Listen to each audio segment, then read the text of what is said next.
I had one foot on the gangway, the Caribbean sun blazing over the port, when a small hand gripped mine. "Grandpa, don't leave the ship yet." Lily's voice wasn't playful. It trembled, her wide eyes scanning the crowd behind me. I'd seen storms tear steel apart, watched men vanish into black water, but nothing rattled me like that whisper. I almost laughed it off. 7 days at sea had been calm, too calm, and the idea of danger on a luxury cruise seemed absurd. But then I noticed her glancing toward my son, Mark, who stood stiffly by the rail, phone pressed to his ear, his jaw tight. A man in a faded baseball cap lingered nearby, his gaze fixed on us. If I had stepped onto the pier that evening, I would have missed everything. The secret that could have destroyed my son, the storm that would trap us in the middle of the ocean, and the choice that would tear my heart in two. This isn't just a cruise story. It's about the night my granddaughter saved us all, and why I'm still here to tell you. I hadn't been on a cruise ship in years. For most of my life, the sea had been a workplace, not a playground. Steel decks under my boots, salt on my skin, the constant hum of engines beneath my feet. But now, at 68, I stood on the gleaming deck of the Ocean Majesty, the smell of fresh paint and buffet food replacing diesel fumes. It was supposed to be a week to remember. 7 days in the Caribbean, just me, my son, and my granddaughter. A chance to make up for what I had missed. I watched Mark and Lily step aboard, the sunlight catching her blonde hair as she skipped ahead. Mark moved slower, sunglasses on, a phone already in his hand. I told myself he just needed time. We'd been apart in more ways than one for decades. I had been at sea when he was born, away when he learned to walk, absent when he played his first baseball game. My wife used to send me photos, but I was never there in the flesh. The only thing I consistently sent home was money. 12 years ago, when she passed away, the distance between us became a chasm. Mark had been polite at the funeral, but after that, he withdrew completely. Our conversations dwindled to birthdays and obligatory holiday calls. I tried to bridge the gap, but every attempt seemed to push him further away. This cruise was my last big try. I had booked the trip months ago, made sure it lined up with his schedule, even paid for the best suite I could afford. I imagined us sharing dinners, laughing over old memories, maybe even watching Lily learn to swim in the ship's pool. The first few hours seemed promising. Lily explored the ship with wide-eyed wonder, dragging me to the ice cream stand in the bow to see where the Titanic would have been. Her laughter was infectious, and for a while, I let myself believe this trip could fix things. The first dinner was in the grand dining hall, chandeliers swinging gently with the motion of the ship. Lily sat between us, chattering about her school projects and the magician she'd seen in the atrium. I noticed Mark listening, smiling faintly at her enthusiasm, and thought, maybe, just maybe, we could have a normal evening. But halfway through the meal, his phone buzzed. He glanced at the screen, excused himself, and stepped away from the table. He was gone for 15 minutes. When he returned, his smile was gone too. By the second day, the pattern was clear. Whenever Lily wasn't around, Mark kept his distance from me. On deck, he leaned against the rail with his phone, speaking in a low, clipped voice. Sometimes he walked to the far end of the ship, away from the noise, as if he didn't want anyone to hear. I caught fragments, numbers, dates, something about getting it done before port, but nothing that made sense. At lunch, I tried to break the ice. "It's been a while since we've had time like this," I said, pouring him a drink. "Yeah," he replied, eyes still on his phone. "What's been keeping you so busy these days?" He hesitated, thumb hovering over the screen, then shrugged. "Work. You know how it is." I wanted to ask more, but the wall between us was solid. Every question felt like it chipped at his patience. Lily would return, and the tension would ease, but the moment she left, it was like speaking to a stranger. One afternoon, I saw him on the lower deck, pacing. His voice was tense, sharper than usual. "No," I said, "I'll handle it before we dock. Just make sure it's ready." He ended the call abruptly, shoving the phone into his pocket when he noticed me. "Everything okay?" I asked. "Yeah, just a work thing." He forced a smile, but it didn't reach his eyes. "Nothing for you to worry about."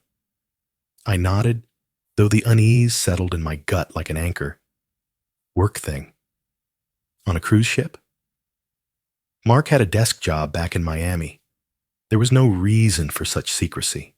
That night, as the ship sailed toward our next port, I sat alone on the balcony, the moonlight spilling over the water.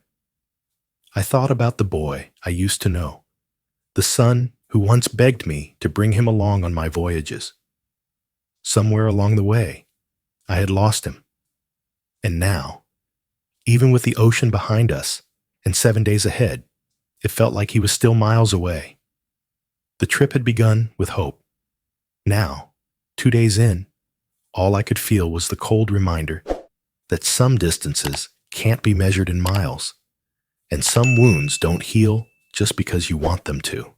The Ocean Majesty slid into port under a cloudless sky, the water so blue it looked painted. Passengers gathered along the rails, cameras ready, eager to explore the pastel streets and white beaches of St. George's. I was one of them, until Lily's small hand gripped my arm. "Grandpa," she whispered, tugging me down to her level. "Don't leave the ship yet." I thought she was just tired or hungry, but her face told me otherwise. Her eyes kept darting past me toward the gangway, scanning the crowd like she was searching for someone or hiding from them. "What's wrong?" I asked softly. She bit her lip. "I saw him again." "Saw who?" Her voice dropped even lower. "The man in the red shirt. He's been watching Dad since yesterday." The gangway clanged into place, and the line of passengers began to shuffle forward, the scent of grilled fish wafting up from the docks. I glanced over my shoulder and spotted him. A man in his 40s, lean, with a faded baseball cap pulled low. He wasn't looking at the scenery. He was looking at us. When our eyes met, he didn't flinch, just shifted his gaze to Mark, who stood a few feet away, talking quickly into his phone. Mark didn't seem to notice the man at all. He ended his call, gave Lily a distracted smile, and gestured toward the gangway. "Ready to go?" "Actually," I said, forcing calm into my voice, "why don't we stay on board for a bit? It's quieter here." Mark frowned. "You two go ahead without me then. I've got something to check on." That didn't sit right. "What kind of something?" "Just something," he replied, already turning away. Lily pressed closer to me, her hand still in mine. "He's been following Dad," she whispered again. "Yesterday, at the pool, then at dinner. I saw him talking to one of the crew near the stairs." Her words dug into me. I scanned the deck. Sure enough, the man in the cap had moved closer, leaning casually against a lifeboat as if he belonged there. A uniformed crewman passed by, and the two exchanged a glance, brief but loaded. The crewman nodded almost imperceptibly before disappearing into a staff-only corridor. I felt the hair on my arms rise. Years at sea had taught me how to spot trouble, and this smelled of it. I'd seen that kind of silent communication before, in ports where law didn't reach, and alliances were made with just a look. I guided Lily toward the opposite side of the ship, keeping my eyes on Mark. He moved briskly now, cutting through a less crowded section of the deck toward the aft. As he approached the security checkpoint near the crew access stairs, he slowed, then veered away entirely, choosing a longer route that avoided the officers stationed there. I leaned against the railing, pretending to admire the view, while my mind worked overtime. Why would he avoid security? And who was the man watching him? "Grandpa," Lily said, tugging my sleeve again. "I don't like this. Dad's acting weird, and that man, he's always where we are." Her fear was real. I could feel her small fingers tightening around mine. This wasn't a child's imagination. She had been paying attention when I hadn't. I decided right then I wasn't going ashore. I needed to know what my son was mixed up in. The day might have started like any other port visit, but the easy rhythm of the cruise was gone. In its place was a prickling tension, the kind that makes the sea feel smaller and the walls of the ship closer. Mark disappeared below deck, the man in the cap following minutes later. I stayed put, my pulse steady but my thoughts racing. I didn't want to believe it, but a part of me already knew. Whatever was going on, it wasn't innocent. Late that afternoon, the ship was quieter, most passengers having gone ashore. I took the opportunity to walk the upper decks, keeping an eye out for Mark. The sun beat down, the air heavy with the scent of salt and fuel. Near the aft stairwell, I spotted him, alone, glancing over his shoulder before disappearing into a narrow passage marked "Crew Only." Years of working on ships had taught me where those passages led. I followed at a distance, careful not to let my shadow stretch ahead. The hum of the engines grew louder as I descended the steps into the crew service area. It smelled of coffee and machine oil, a place meant for work, not passengers. I stopped short when I saw him. Mark stood near a stack of crates, his posture tense. Opposite him was a crewman I didn't recognize, mid-30s, weathered face, eyes darting toward the door every few seconds. Between them, Mark held a thick, white envelope. The crewman passed him a small black duffel in exchange. It was quick, practiced, the kind of handoff that came from repetition. The crewman slipped away through another door. Mark turned toward the stairs, and for a moment, I considered walking away, but the weight in my chest wouldn't let me. "What was that?" I asked, stepping into the light. He froze. "Dad, what are you doing here?" "I could ask you the same thing. What's in the bag?" "It's nothing. Just something I'm holding for a friend." "Don't lie to me." My voice was low but sharp, honed by years of giving orders on deck. "I saw the exchange. I saw his face. What are you involved in?" Mark's jaw tightened. "It's not what you think." "It's exactly what I think," I shot back. "You're in trouble. Tell me." He glanced around the empty hallway, then exhaled. "Fine. I owe some people money. A lot of money. This was the deal. They get me on this cruise, I move something for them, and we're even." The words hit like a wave against steel. "You're running contraband? On a ship with your daughter here?" His voice was defensive now.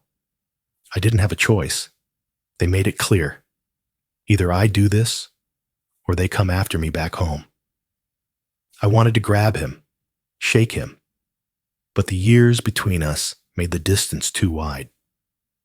"You've dragged us into something criminal," I said, my voice trembling with anger. What's in the bag, Mark? He hesitated, then unzipped it just enough for me to see. Inside, wrapped in plastic, were bundles of documents, passports, birth certificates, IDs from half a dozen countries. My stomach turned. They're not drugs, he said quickly. It's just papers. Papers? I stepped closer, my voice dropping. Do you even know what these are for? He looked away. They told me it was for some people who need new identities. The truth settled in my mind with an ugly certainty.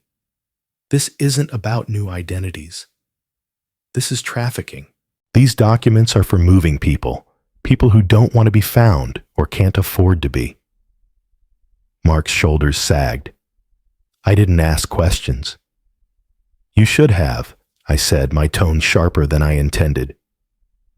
Because when this ship docks at the next port, and they find that bag, you won't have time to explain. The hallway seemed smaller, the air heavier. I saw the boy he once was, lost and afraid, but now wrapped in layers of bad decisions. What do we do? He asked finally, his voice quieter now. We. The word stung.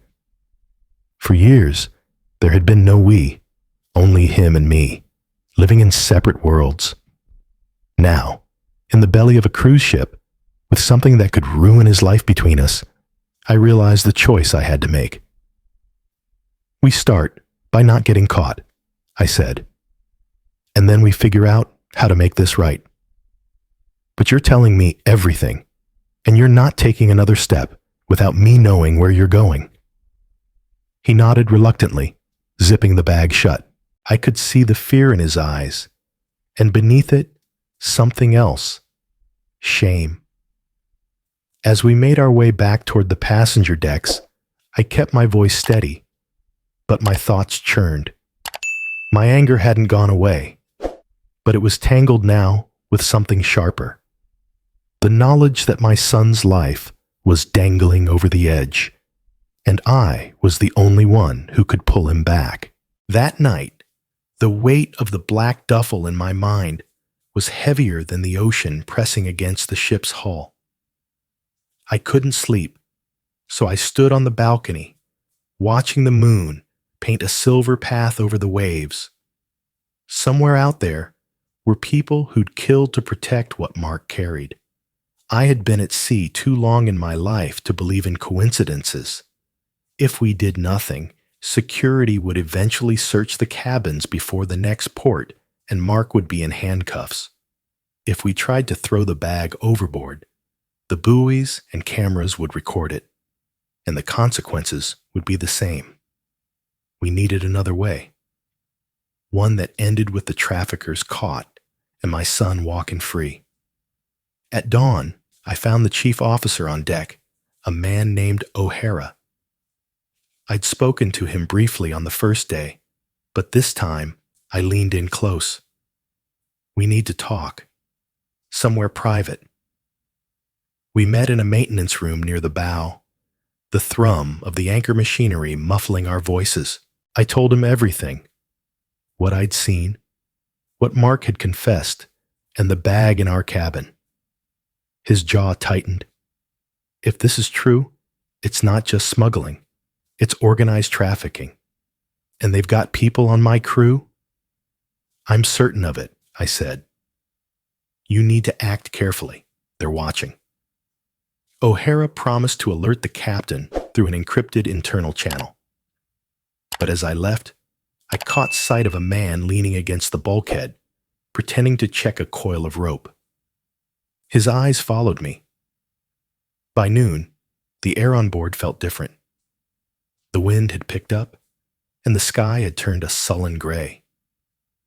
The weather report confirmed what my bones already knew. A tropical storm was heading our way, moving fast. The captain announced over the intercom that we'd be altering course slightly, but it wouldn't keep us clear of the worst. As I moved along the passage to my cabin, a voice called from behind. Captain Mallory? I froze. No one had called me that in years.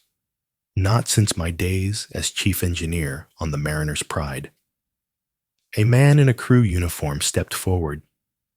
He was older than most, maybe mid-40s, with sharp eyes and a scar along his chin. "You don't remember me, do you?" I studied his face, then it hit me. "Bennett, you were an engine cadet in '96. He smiled thinly. "That's right. Learned a lot from you back then." His voice dropped. "Shame you had to stick your nose into this." It clicked. He was part of it. He'd recognized me, and now they knew I was involved. My pulse quickened, but I kept my face neutral. "We all make our choices," I said, stepping past him.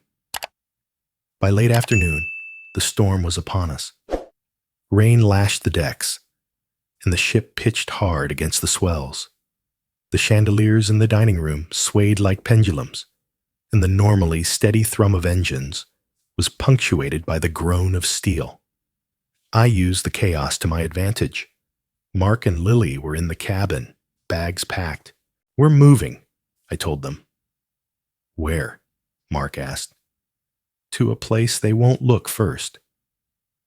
We slipped into the service corridors, climbing narrow stairs and ducking into the storage compartments I knew would be empty in bad weather.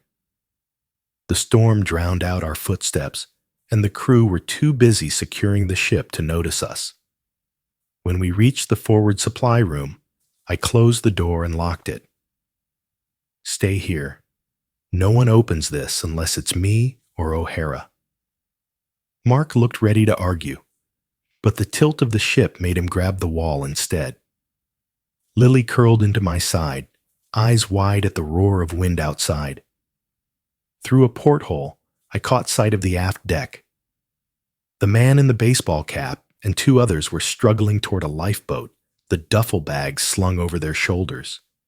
They were trying to abandon ship mid-storm. Suicidal, unless they had a rendezvous planned. A flash of movement to starboard told me O'Hara's men had seen them too. In the whipping rain, uniformed officers converged. The traffickers fought. One swung a length of rope, another kicked out. But the officers were trained for this. Within minutes, they were pinned against the rail, wrists bound. I watched until the last of them was hauled below. A rush of satisfaction surged through me, sharp and fierce. It wasn't over yet. There were still questions to answer, and Mark's part to explain. But the net had closed, and for the first time since this began, we had the upper hand. By the time the storm eased, the ship felt different, lighter somehow. But I knew better than to believe we were in the clear. The traffickers had been taken into custody, and security assured me they were locked in the brig until we reached port. Passengers went about their evening as if the drama had been nothing more than a rumor. But trouble at sea has a way of lingering. Mark was pacing our cabin when I returned. "It's not over," he said, holding up his phone. The screen showed a text from an unknown number. "We know who you are. We'll be waiting when you dock." My gut clenched. It could have been bravado, an empty threat to rattle him, but I'd seen enough in my life to know it was more likely a promise. Whoever sent it wasn't in the brig. I took the phone from his hand. "When did you get this?" 10 minutes ago." "Did you reply?" "No." "Good. And you won't. Not ever." Mark's face was pale, his earlier bravado gone. "Dad." "What if they mean it?" "They do," I said bluntly, "which is why we're not leaving it to chance." The next morning, I requested a private meeting with the captain and O'Hara.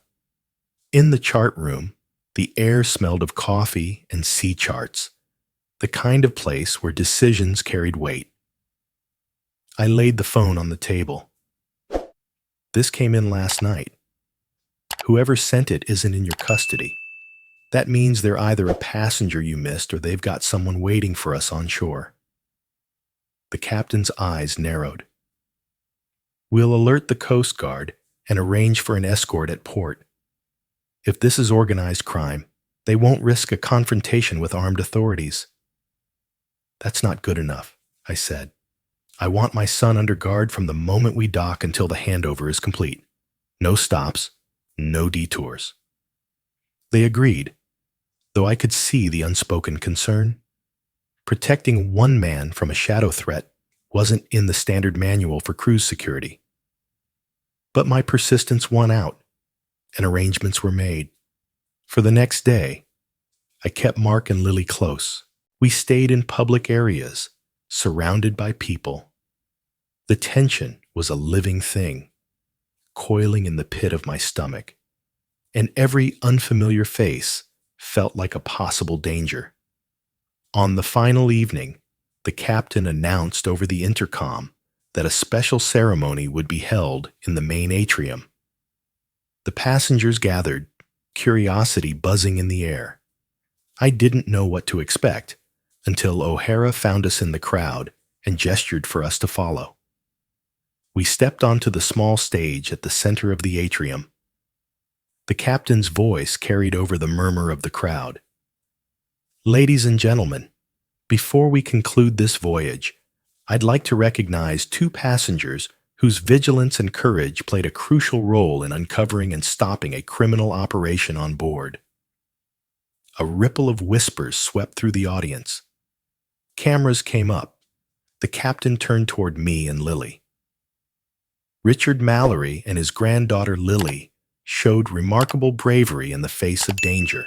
Their actions not only ensured the safety of this vessel, but also assisted in capturing individuals wanted for serious crimes. The applause was immediate, warm, and overwhelming. Lily grinned up at me, and I felt her small hand squeeze mine.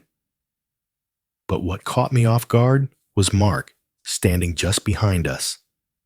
The captain gestured toward him. And while one of our own guests became entangled in these events, it's important to recognize the strength it takes to admit a mistake and work toward making it right. Mark stepped forward, visibly uncomfortable under the weight of hundreds of eyes. He cleared his throat. I made a choice I regret. A choice that could have hurt not only myself, but the people I care about. My father, he didn't give up on me, even when he should have. I'm standing here because of him, and because of Lily. The applause rose again, louder this time, and I felt something shift in the space between us. For the first time in years, he wasn't avoiding me. He was looking me straight in the eye. It wasn't absolution, not yet, but it was a beginning. When the Ocean Majesty finally docked in Miami, the scene on the pier was nothing like a normal homecoming. 2 Coast Guard cutters flanked the ship, and uniformed officers lined the gangway. Passengers craned their necks, murmuring about the unusual escort. I kept my eyes forward, one hand on Lily's shoulder, the other resting lightly against Mark's back. We were met by federal agents who took Mark aside for questioning. I stayed close enough to hear the tone, if not the words. He didn't try to hide anything. Every detail he had, every name he knew, every meeting he'd had on board, he laid out. The duffel was now evidence, its contents photographed and cataloged. I could see in the agents' faces that the information was valuable. Hours later, Mark emerged from the office where they'd been holding him. The relief on his face was obvious. "They're letting me go," he said, his voice a mix of disbelief and exhaustion. "They said my cooperation is going to help take down the whole network." "That's good," I said quietly. "But you understand, this doesn't erase what you did." "I know," he replied, meeting my gaze. "But it's a start." In the days that followed, we stayed in Miami while the authorities wrapped up loose ends. I could feel the shift in Mark. He spoke more to me, asked about my years at sea, even laughed a little at some of my old stories. It wasn't all warm smiles. There were awkward silences, moments when the past still stood between us. But there was a bridge now, something we hadn't had in years. One afternoon, while Lily played on the hotel balcony, Mark approached me with an envelope. Inside were 3 cruise tickets. "I figured we should try it again," he said, almost sheepish. "No secrets this time, just us." It was tempting to say no, to tell him that trust wasn't rebuilt in a week at sea. But then I thought of Lily's voice, that whisper that had stopped me from stepping off the ship. If she hadn't spoken, if I'd gone ashore that day, none of this would have happened. We wouldn't be standing here with a second chance in our hands.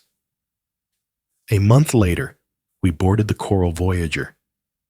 The air was different this time, not charged with suspicion, but filled with the easy bustle of vacationers. Mark carried no hidden bags, no shadows in his eyes. Lily dragged us from one attraction to the next, insisting we see the pool, the arcade, the dining room, the theater. The first night, we sat together at dinner. No one left midway for a phone call. We talked about Lily's school, about the ports we'd visit, even about my wife, Mark's mother, her laugh, the way she used to hum when she cooked. For the first time in years, it felt like we were remembering her together, not separately. As the days passed, I caught moments that would have been impossible before. Mark teaching Lily how to play shuffleboard, the two of them sharing a joke I couldn't quite catch. Lily running to hug him after she won a trivia contest in the lounge. There were still walls between us, but they were lower now, and we could see over them. On the final evening, the 3 of us stood at the bow, the wind tugging at our clothes. The sun was dropping toward the horizon, spilling gold across the waves. Mark leaned on the rail beside me. "I've been thinking," he said, "about what you did. You could have walked away, Dad. After everything, you had every reason to. But you didn't." "I'm your father," I said simply. "That means I don't get to walk away." He nodded, his jaw working as if he wanted to say more, but couldn't quite find the words. Maybe someday he would. For now, the silence between us felt less like a wall and more like shared ground. Lily slipped her hand into mine. "I'm glad you stayed on the ship, Grandpa." I looked down at her, the wind tangling her hair, her eyes bright in the fading light. "So am I," I said. As we watched the sun sink, I realized her words had done more than keep me from stepping off that gangway weeks ago. They had pulled me back into my family, into a place I thought I'd lost forever. The sea stretched endless before us, but for once, I wasn't thinking about the miles ahead or the storms that might come. I was thinking about the warmth of her hand in mine, the steady presence of my son beside me, and the fragile, precious thing we were building together. When the last rim of sun dipped below the horizon, Lily leaned her head against my arm. The deck lights flickered on, casting a soft glow over the rail. The water below caught the light, shimmering gold before fading into deep blue. We stayed there long after the sky turned to night, the 3 of us together. No secrets, no running, just the quiet truth that we had made it through the storm, both the one that raged outside the ship and the one that had been brewing in our hearts for years.